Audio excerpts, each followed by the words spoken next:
Hello, everyone. Welcome back to Stars Like Us. I'm your host, Aliza Kelly, and I am so excited.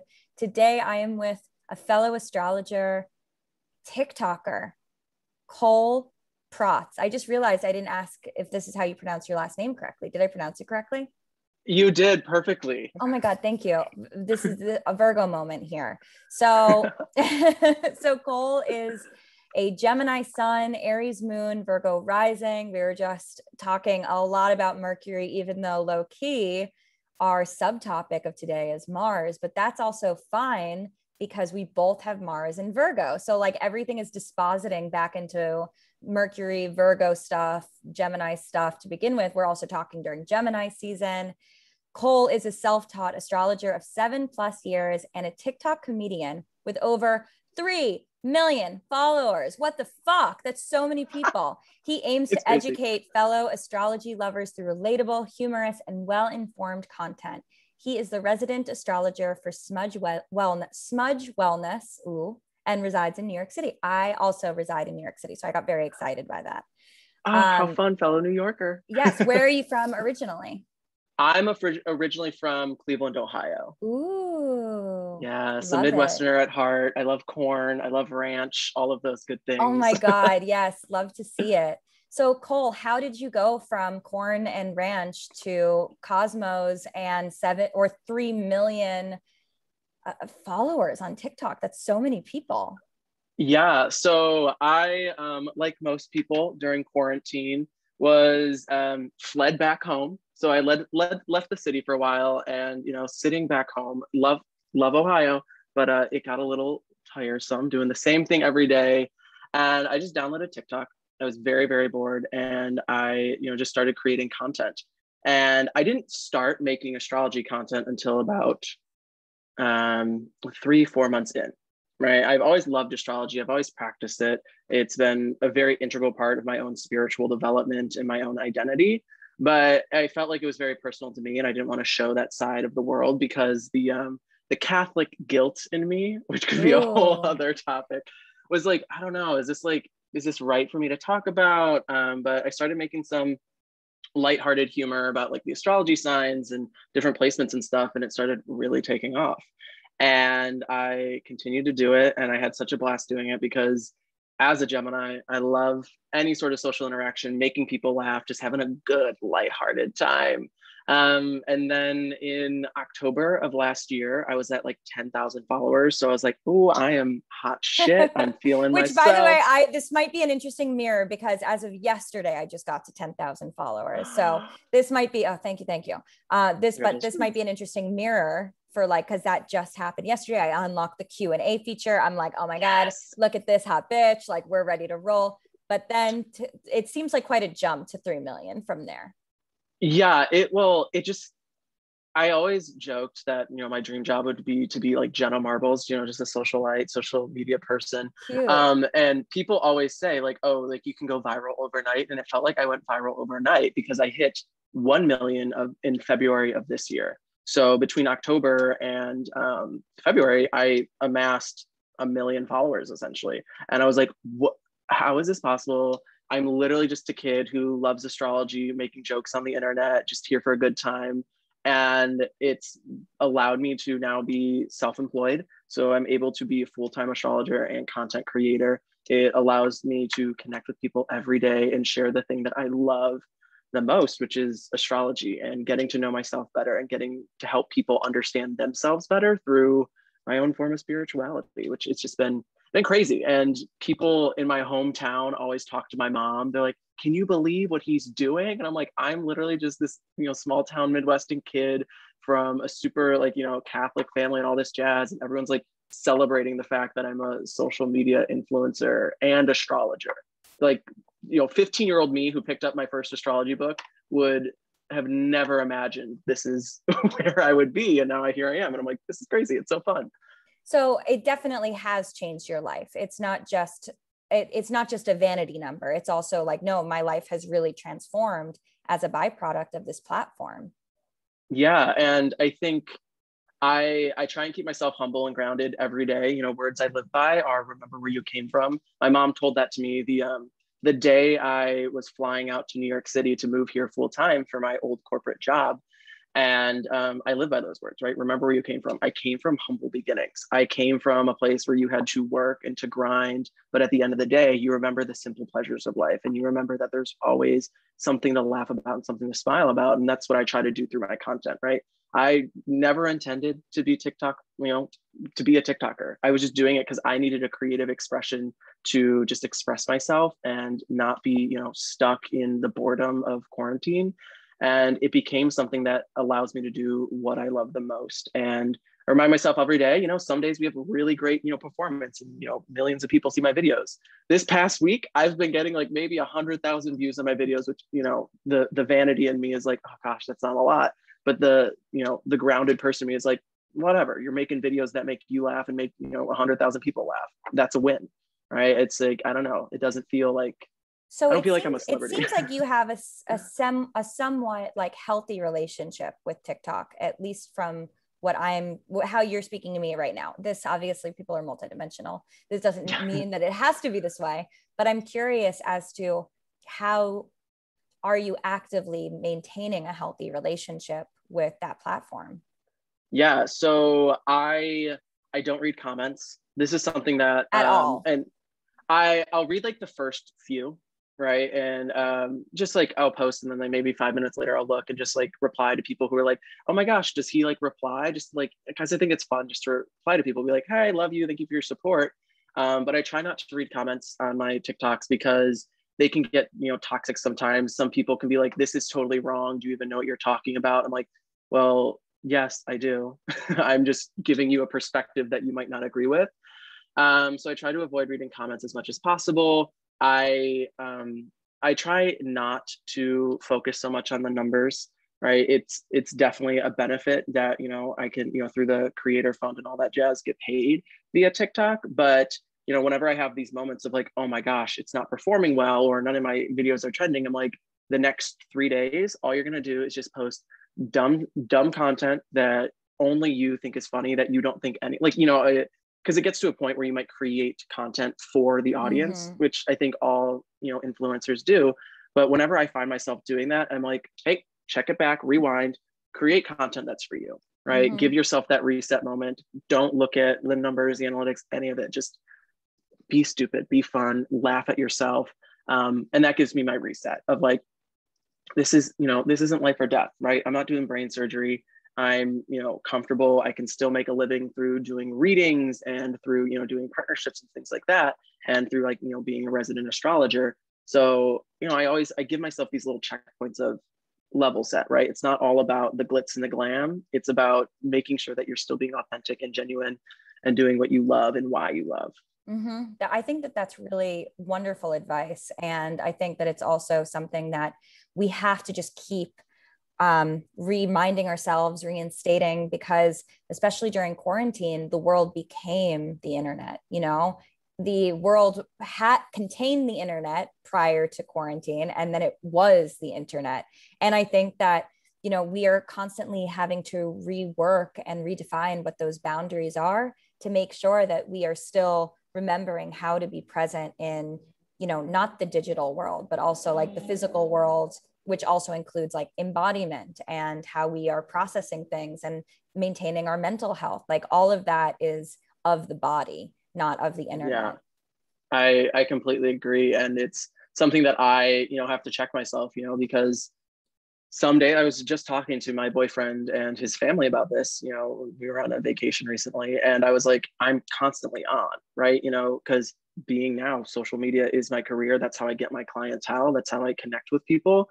But I have to remind myself, take a step back. You are more than the views. You're more than the likes. You're more than any sort of comment that someone gives, right? You're Cole, right? And you're just giving a facet of your personality to the world in a very broad spectrum, but it's not indicative of your, at least what I tell myself, right? It's not indicative of my own sort of character, right? It's just something that I do that makes me happy. And if other people vibe with it, that's awesome. If people don't vibe with it, that's great too, right? Because they have something else that makes them happy. So do you and your boyfriend live together? So personal, I know. So personal, actually, no. we live separate. We actually he moved to New York City. He lived here for a year and then he got another job opportunity back home. So we're going to be doing the long distance thing, but we've always talked about like moving in together and what that would look like. Even though I'm a Gemini, I do like my personal space. I think this is more of like my Virgo placements popping off, where I'm like, I do like my personal space. So I said, if we moved in together, we would have like a 2-bedroom so that like some nights I can just be alone and I have my reset. But no, we don't live together, but I'm thinking we probably will soon. Well, right? the reason I'm asking, because not just because I am a nosy bitch, but I am, but I also am asking because I have a partner. We have been together for, it'll be 5 years. And I definitely feel like aware of him being aware of how much time I spend on my phone, for better and for worse. For better, because it keeps me grounded and it makes sure that I'm not like literally, you know, getting fucking scoliosis of the spine, like bent over looking at my phone in weird angles for 6 hours or some shit. But then also for worse, because I feel like maybe if I didn't have this sort of like looming, not judging, my partner doesn't judge, but I think just this, you know, he's like serious relationships are mirrors, you know, and him holding a mirror also is a reminder of like, Aliza, like how, like, are you fucking around or are you doing your work? And I feel like that, you know, with my Capricorn rising, especially, it's like, there's such a fine line and it's really hard. So I find myself like, if he walks in the room and I'm on TikTok, I'm like, get off, you know, like, I don't want him to think I'm fucking around, like just watching TikToks all day. But part of TikTok, from what I can understand, is also like being on it enough to know like what sounds are there, what's trending, like what fucking hashtags, there's hashtag dad moves, right? Like it's so interesting how the app itself has made your success also kind of dependent on participating in it, which is not something that exists on Instagram, for instance. No. Yeah. And I've noticed that too. Like I'm starting to grow my Instagram more because I want to be able to not like step away from TikTok, but, you know, have just like a little bit more of a separation where it's like, okay, and also like diversify that portfolio. Smart move. Oh, fully, completely. But yeah, like I would say my TikTok consumption, I would say probably like 80% of it, the time I'm on TikTok, I'm researching, right? Watching videos, listening to, you know, following hashtags, you know, seeing what other creators in the astrology space, in the comedy space, and all of that are creating. And then I maybe 20% of the time I'm on TikTok is actually creating my content, right? I'm fortunate enough that, not to toot my own horn, I think I'm very witty and I have a very quick sense of humor, right? When something comes to me, I can film it and it comes out pretty great. But a lot of that time is that I'm on TikTok is I view it as research, right? And it's time for me to really see, okay, what's trending? What can I use? And sometimes there are things that are trending that has literally no association to what I create. So, you know, I'll sit and sort of think, be like, can I make something with that? And that brainstorm process, it's like, no, it just doesn't connect with me or my brand. So I got to go find something else, find a new sort of, you know, quip that I can, you know, put my twist on. And then obviously, as I said as well, too, sometimes I just make content that's just for myself, where I'm just like, this is something that I thought was funny. I was laying in bed right before I'm about to go to sleep. And I'm like, oh, here it is. That happens all the time. Whenever my boyfriend sleeps over, he's like, I'll wake him up in the middle of the night to be like, oh my gosh, like, here's a funny idea. He's like, that's great. Okay, I'm going to bed. Is your boyfriend a content creator as well? He is not, no. So if we get married one day, he is going to be the one who provides the health insurance and, you know, the 401k and all the stability. He's not a content creator, but he's like so supportive of me being a content creator, which I think is great. And he boasts about it more than I do. I think there is like an air of, and this is my Virgo coming out, like imposter syndrome and sort of like weird about like, you know, celebrating my success that he does for me, where it's like, he always says like, oh yeah, Cole's a content creator and he's a full-time astrologer. And my boyfriend literally works in finance, where I'm like, how did I, love that. I love that, Mr. Big for you. Right. I'm like, how did I land a finance person who is, and he's even not like spiritual, right? I identify very spiritually. He identifies more in like the realm of like atheism, but he's like so supportive and he loves talking about it, loves learning about it, where I'm like, you are quite literally the polar opposite of me when it comes to what we do and what we believe, but like it works out so well because he has this level of confidence in what I do that sometimes I don't have. So it's such a great pairing. And he's always like, I'll help you make videos, I'll help film, I'll help you like edit, look at things. And I always get nervous because I'm like, I don't know, is he gonna like judge me? Is he not gonna think it's good? But yeah, so he's not a content creator, but he's more supportive of me than I can be sometimes. Totally. I mean, I think that's like, I mean, it's also like beautiful Gemini in tarot lovers energy, you know, like the duality, having this sort of, you know, again, like lovers are mirrors, like they really, what a good relationship is going to support you. It's going to make you feel like excited, inspired. It's going to make you feel like you can really drop into your potential. And then a toxic, shitty relationship is going to do the antithesis of that. It's going to like make you feel like you have to be really small and that you can't express yourself and that you aren't capable of doing all those things. So him sort of celebrating your success on your behalf is also an extension of you being able to celebrate it, but like allows you the humility, which is obviously also so fucking important.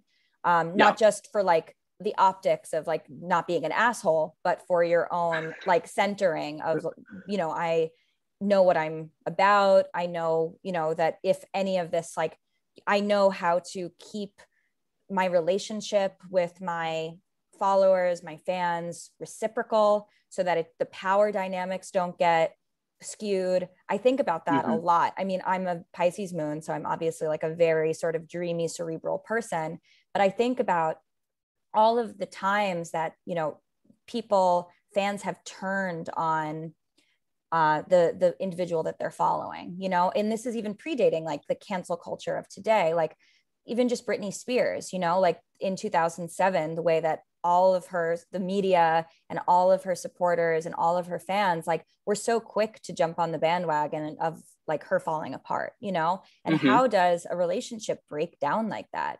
I think about that so often because especially with the growth that creators can have in such a short amount of time, you know, like you going from 10K in the fall to, we're speaking in June now, and you're at 3 million. That's so many people. That's exponential growth. And it's so amazing that everyone is so supportive, but it's so scary to like one day, what if they all were like, we want Cole to suffer. Like, we don't want to support him. We want to drag him to the ground. Like, obviously, like no way, in no world do I want that to happen. Would I will that to happen? I don't even want to speak it out loud, but it's really scary. I mean, it's like a frightening, at least for me, that's like a frightening concept. Yeah, that is something that I toil with a lot. Like, what if I post a video that like, you know, people don't receive well, or like, because I have a very tongue-in-cheek style of humor, right? It's very satirical. It's like it's like roast kind of comedy, but it's like my logic is if you can't laugh at yourself, how are you laughing at other people, right? I mean, as a Gemini, I already naturally get so much hate. So I'm like, right. So you have that where you're like, listen, no one's getting more hate than me in general. Myself and Scorpios, we are like the two who are always getting the shade thrown at us. But you know, that's very much my sense of humor. That's like what makes me laugh, right? It's how I was raised, and I'm not the best. You know, I can hype people up very well, but like that's, you know, my content. I want to make people laugh and sort of like, you know, laugh at their own sort of sense of you know, like their own sort of little quirks and things like that. And I always fear is like, what if I post a video one day and, you know, I'm poking fun at like Leos, you know, for example, they're like, oh, like I post, you know, poke fun at Leos, and they're like, all the Leos in the world start like bandwagoning and like canceling me, and they all unfollow me. And I'm like, oh my gosh, Leos, it was one joke. Granted, people understand. Granted, that would actually be what Cancers do, not Leos, but I would completely, all the Cancers are like, it's done, it's over.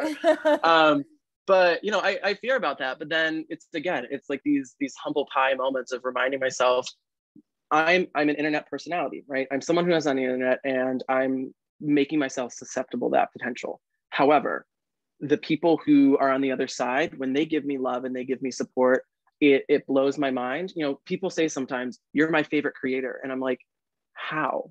It's not me saying like, oh, I don't believe in myself, but it's still this sense of too. It's like, I still just view myself as, you know, a little kid from the Midwest who just wants to make people laugh, right? I still don't have this grasp of, like, I see 3 million. I'm like, I tell people that, they're like, that's insane. And I'm like, I don't know. There's something about it. It just doesn't register for me that I'm like, knock on wood, please, people don't cancel me for saying this, but like part of it's like, I just don't care about the fame, right? It's nice. It's fun. It's so great. And I love being able to connect, but it could all go away tomorrow. And that's not going to change who I am. It's not going to change my relationship with my boyfriend. It's not going to change my relationship with my friends or my family.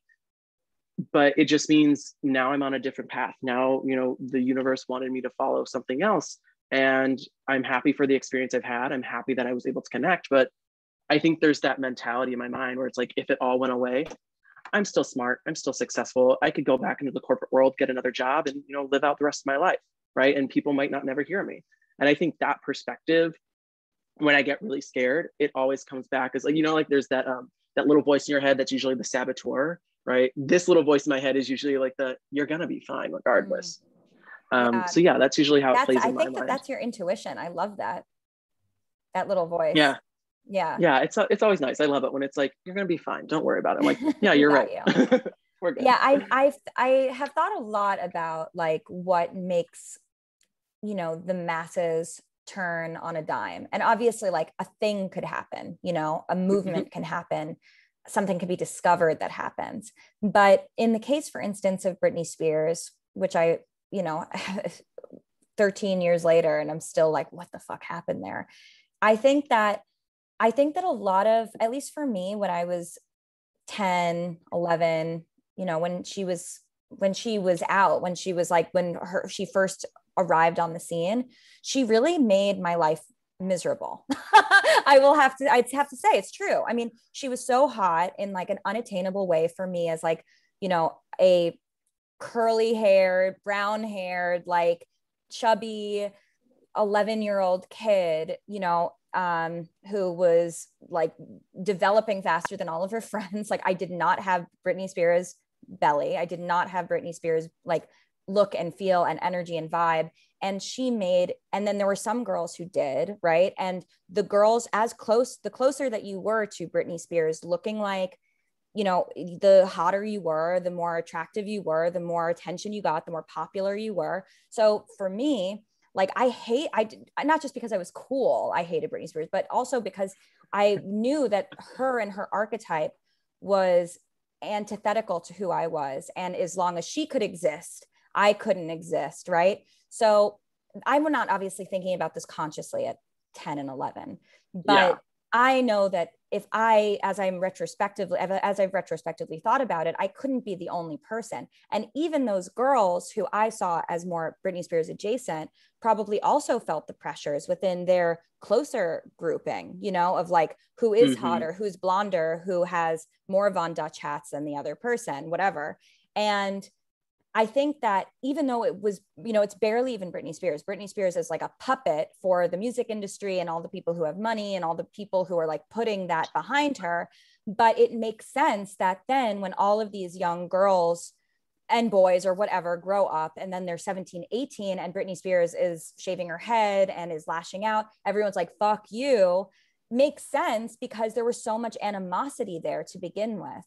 And I think that the idea of making something that is like aspirational, something that is like people are jealous of, that comes from this place of like coveting, eventually that will eat itself, because people might be following, but they're not following because they're feeling good. They're following because they're envying. They're following because they're jealous. And at one point, that's going to like, that is, I think, when, the serpent will eat its own tail type of thing. Those are some of my thoughts on this.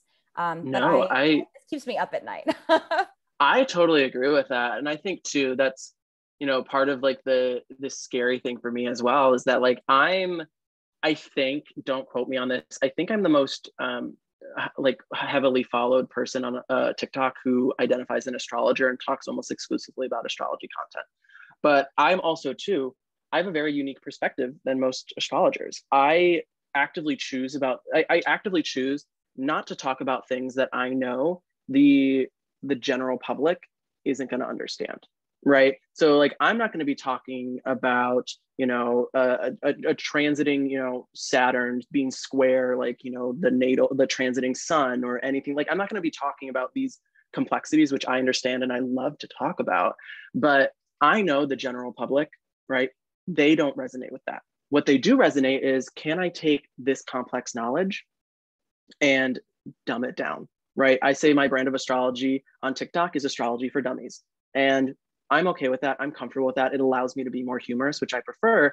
But I've seen creators on TikTok who are smaller than me, like post videos that have come on my For You page. It's like this one creator, I don't remember them specifically, but I remember the video was like, oh, like, I can't believe there's, people out there calling themselves astrologers, but all they do is just make jokes about the signs. And I knew they were talking about me because there's not many astrologers who do that same thing. And that sort of thing plays in my mind as well too, because I'm like, are people envious of me because I've chosen a brand of astrology that is more ubiquitous to the masses and not as educated as people might, quote unquote educated as people might, see, whereas all the other TikTok creators, that's their brand where they want to talk about, like, I have so many friends in the TikTok community in astrology who are talking about day in and day out transits and what's going on and the complexities of how, Mercury retrograde is going to play based on like your house and how it's, interchangeable with, the different aspects to it, all this stuff, which is so beautiful and so incredible. And I love to look at them too, because it gives me a different perspective, but also too, that's not the kind of content I want to create, right? I built my platform off of, humor and lightheartedness. If people want to get that side of me, they book a reading with me, right? And I have a one-on-one Zoom conversation with them where we talk for like 15 minutes to an hour about what's going on, how it's affecting them, how it all interplays. But I fear that those people who don't have as big of a platform as me, because their niche, which is already the astrology niche is very niche, is even more niche, and my niche, which is in their same niche, is just found its way to be more broad.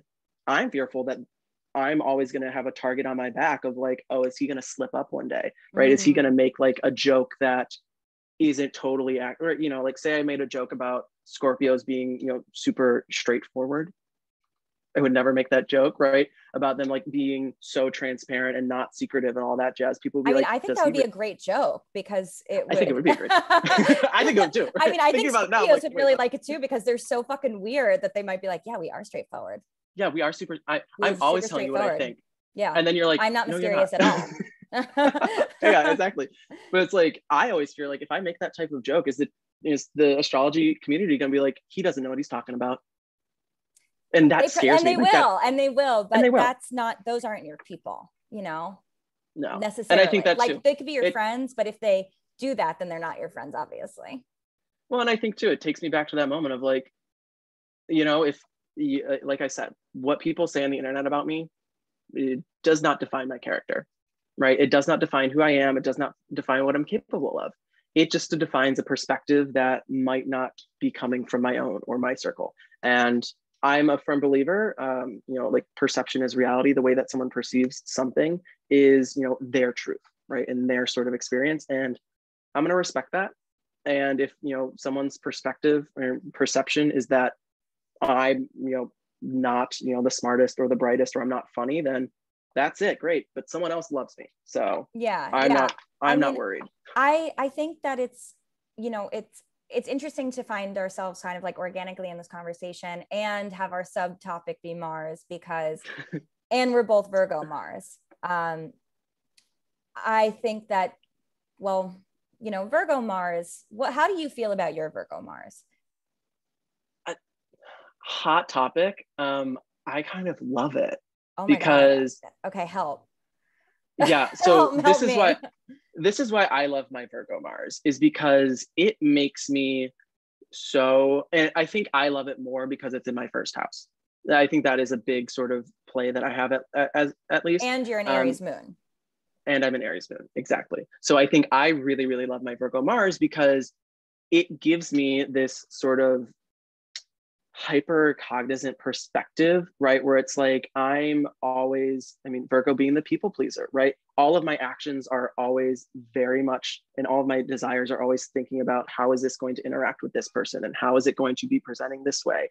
But it also too, and yes, my Virgo Mars does make me a little bit too perceptive at times. And it gives me just a little bit too much care about what's going on. But I love it because it makes me remind myself that like my actions at the end of the day are coming from me, right? What I'm doing isn't coming from like these external forces that I might be thinking about and I might be processing and I might be hyper fixated on, right? Because I think I do focus a lot on the presentation, right? And I really do focus on the interaction of how I might pursue something, or something that might be true and authentic to me as it's going to affect someone else. I think it makes me much more receptive than I could be. It makes me tone down all of my impulses, even though that Aries moon loves to be impulsive and loves to be, idiotic at times.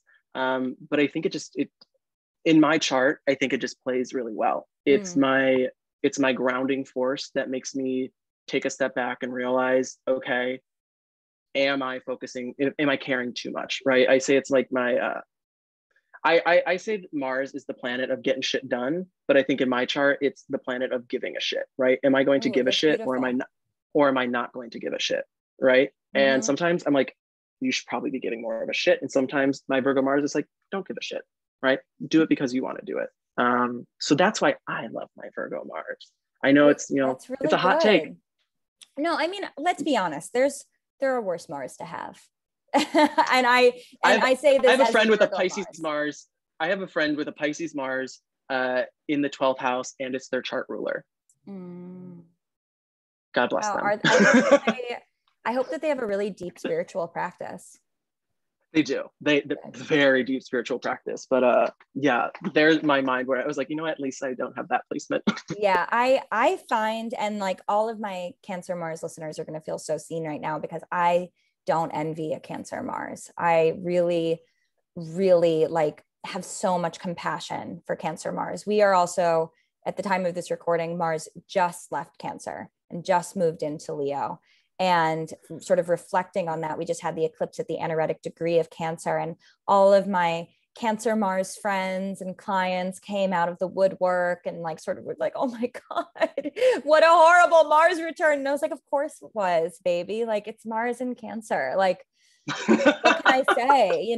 It's, what were you expecting, right? Yeah, I mean, it could be the most amazing Mars return ever, and you wouldn't perceive it as that because your Mars is in Cancer.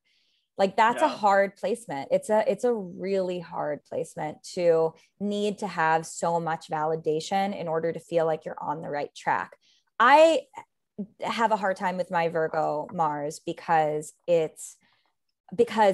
I hold everyone to such a high standard, and including myself, but like I can beat myself up about it. And like, I can meet, well, let me put it this way. Like, I can work as hard as I need to work in order to meet my goals. And me on me is like, it's an annoying relationship, but it's like one that I have, you can only ever control yourself. So like, that's healthy-ish.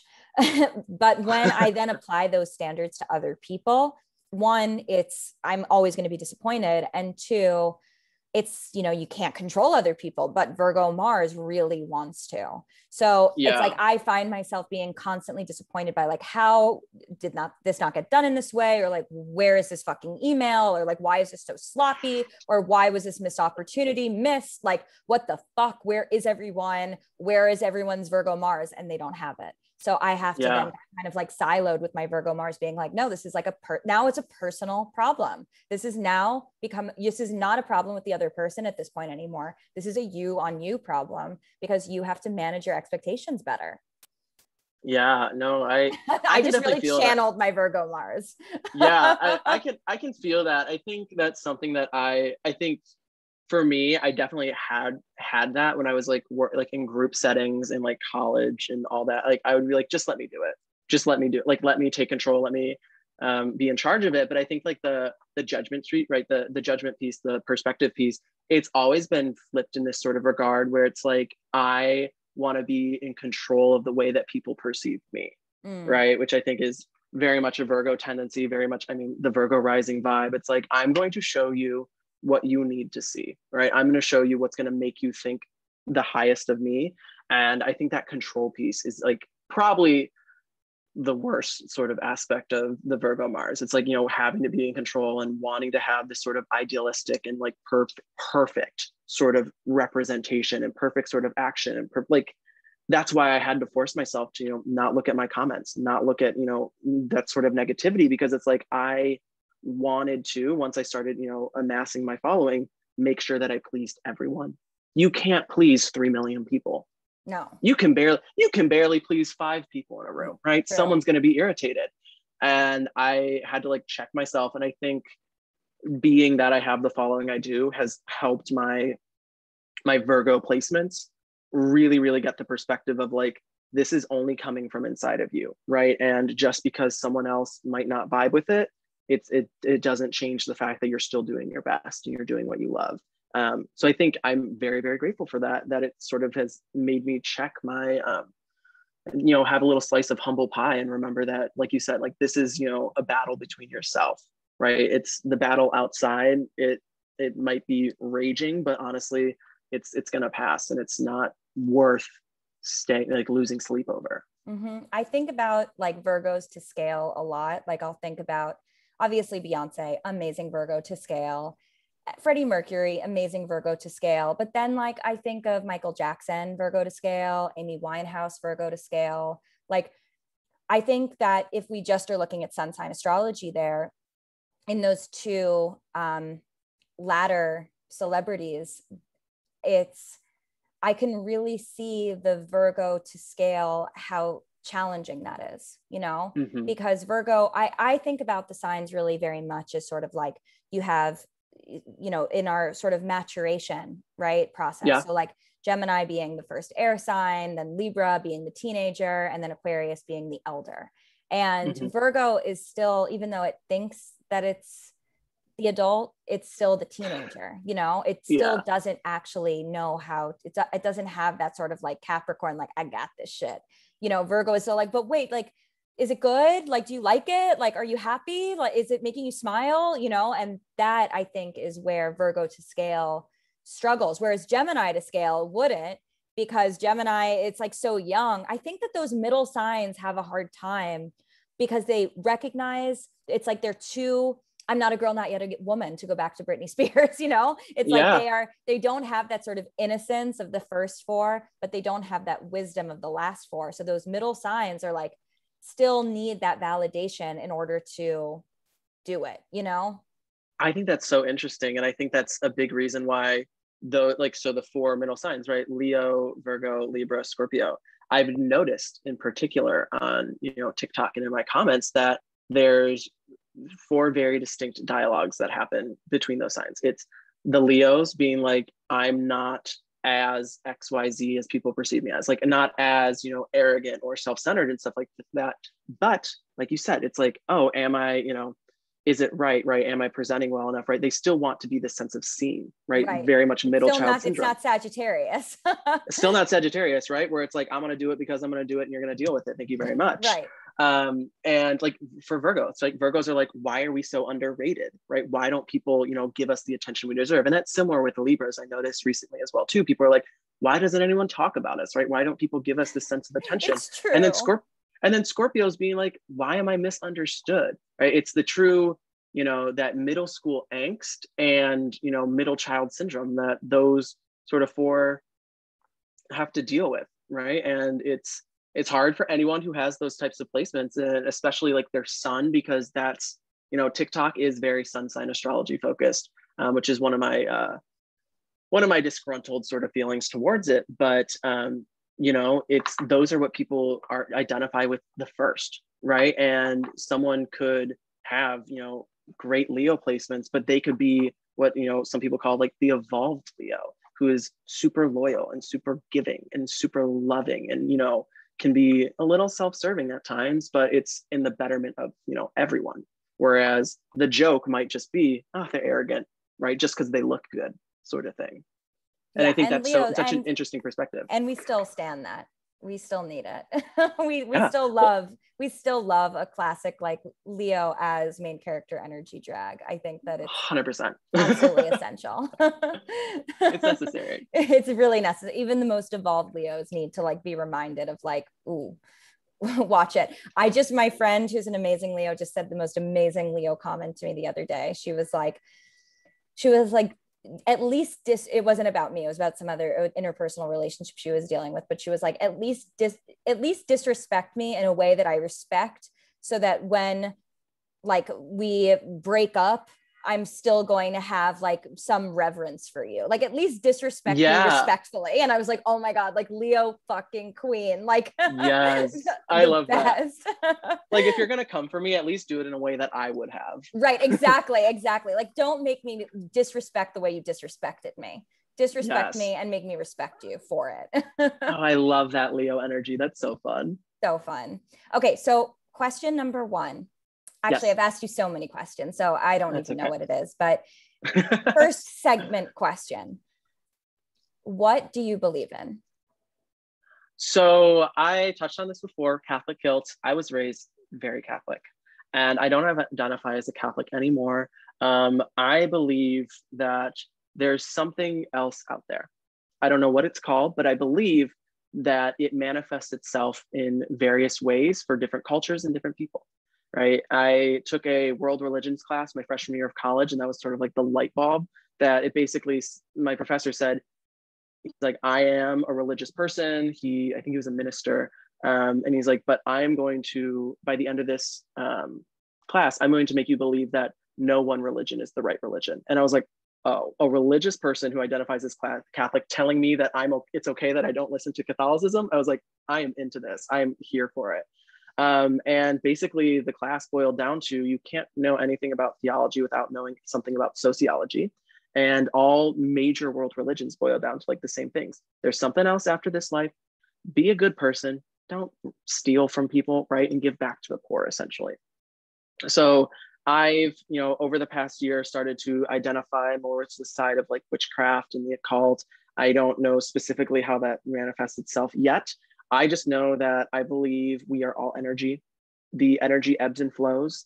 I believe that, spirits exist. And when we get to this point in time where our life has lived, like our spirit has lived enough lives, it passes on and it's great resting. Something that my grandma said, who is my like spiritual guide throughout my entire life. When I was Catholic, she was my confirmation sponsor. On her deathbed, she said, this is my last life. I finally got it right. Right. Which is, I kind of like hold on to that as a sense of like, there's always something else, right? We can be reborn if we need to go through it again. And I love having this dialogue with people who are, super, super religious, people like who are very, very atheist, all that jazz, because I believe whatever you believe is what's right for you, right? And for me, I'm being guided my day-to-day life by the stars, and my spiritual practice is self-reflection, talking to my ancestors, deep meditation, lighting some incense or a cedar bundle, anything like that, holding on to my amethyst, right? And taking a bunch of deep breaths and saying, get this negative Mercury retrograde energy out of me. So yeah, that's essentially what I believe. I love that. That's so beautiful. And what a powerful statement for your grandmother to make. Mm-hmm. Yeah, I think when she, like, I heard that she said that, I was like, holy crap. And this was a woman who like prayed the rosary every day, right? So she was very, very Catholic. And I found out later in life, after she passed away, that she was really into astrology too. And she had all of these books on astrology.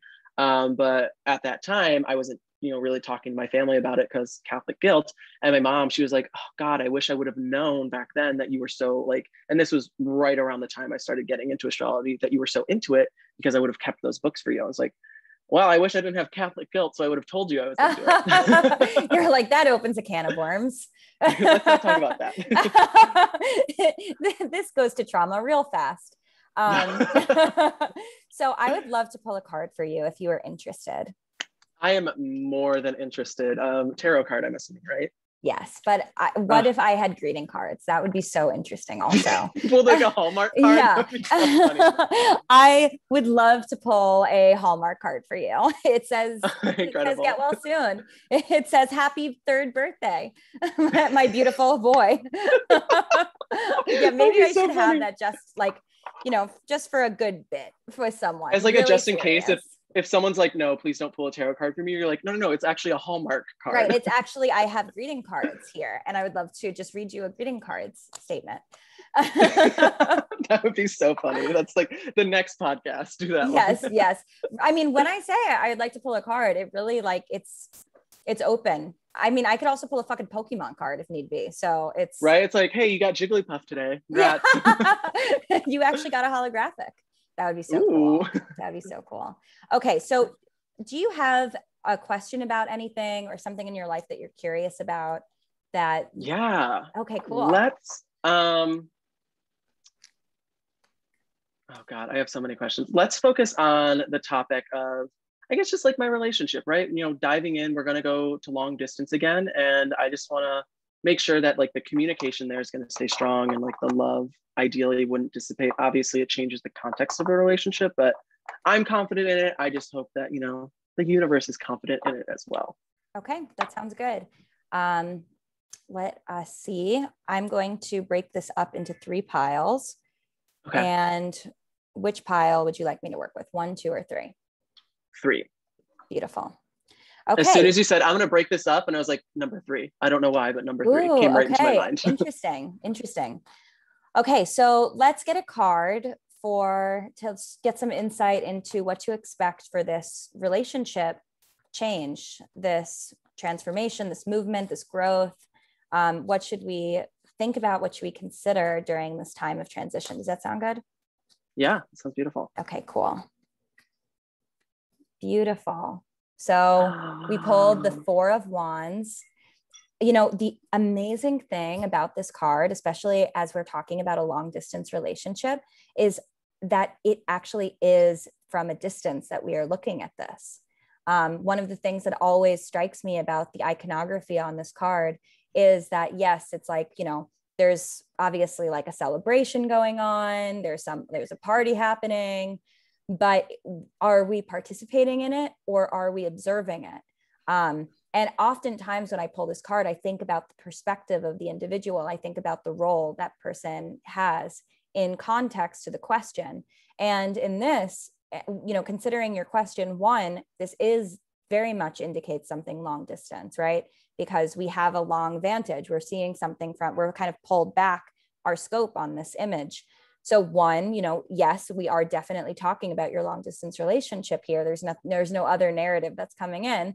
And then 2, I think that this is also kind of folds in on itself and reminds us like, you're in this for the long haul. You know, this is going to be a process. It's a process to get to the point where you guys are getting married and celebrating and there's a unification. The distance here is, you know, you are focusing and the energy needs to be recognizing this isn't necessarily going to be the way it is forever, but this is still a means to an end where we will be having a fabulous party in some way, shape, or form that we will be united in. But this is part of the process in order to find that unification, is that we also have to have the perspective and we have to have the vantage in order to ultimately reunite in a way that is going to be able to bring those 2 lives together.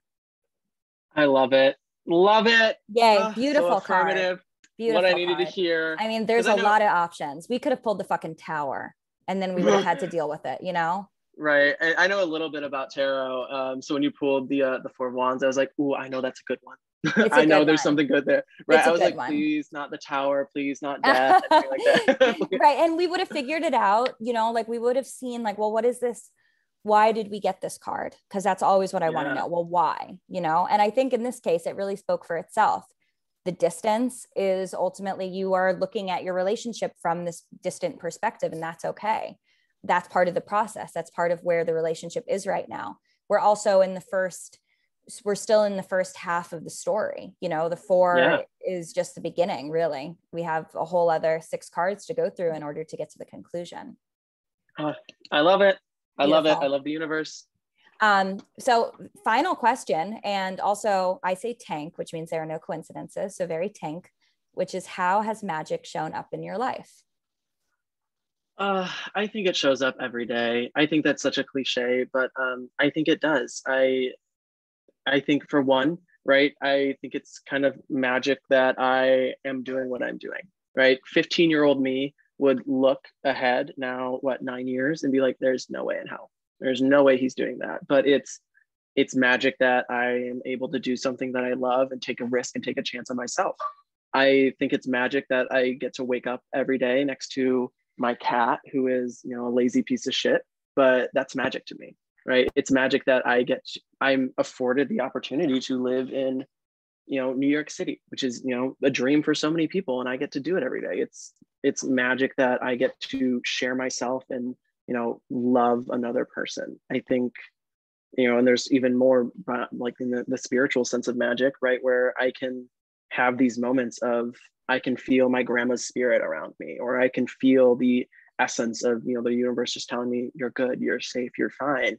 I think every day magic is it's just through me, right? And ebbs and flows. And I think it's because of my perspective that I try and focus at least every day, find one little thing that I would more normally look over, right? Not appreciate and appreciate it.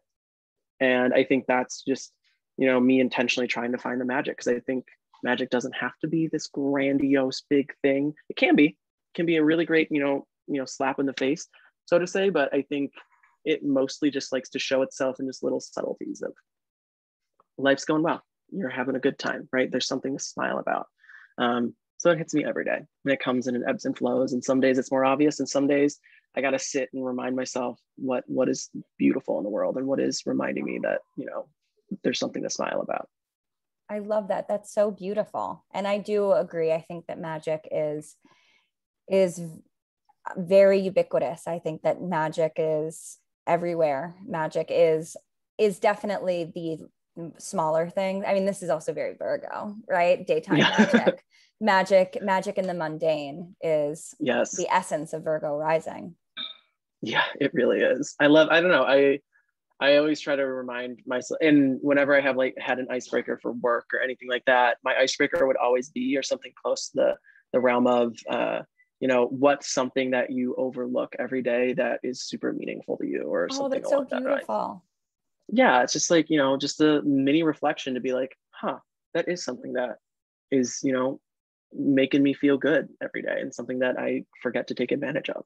That's on Pisces descendant also, I have to say. That is on the Pisces descendant right there. Yeah. It's I don't know. It's all about the subtleties. I think people in today's day and age like a nice glitz and glam, but I think I don't know. I appreciate all the little stuff. You're like, I so like a nice green juice. Oh gosh. I love nothing more than a GT's trilogy kombucha after like a long week, just to sit and just like sip it in the park. Just a nice little moment. Beautiful. Well, thank you so much.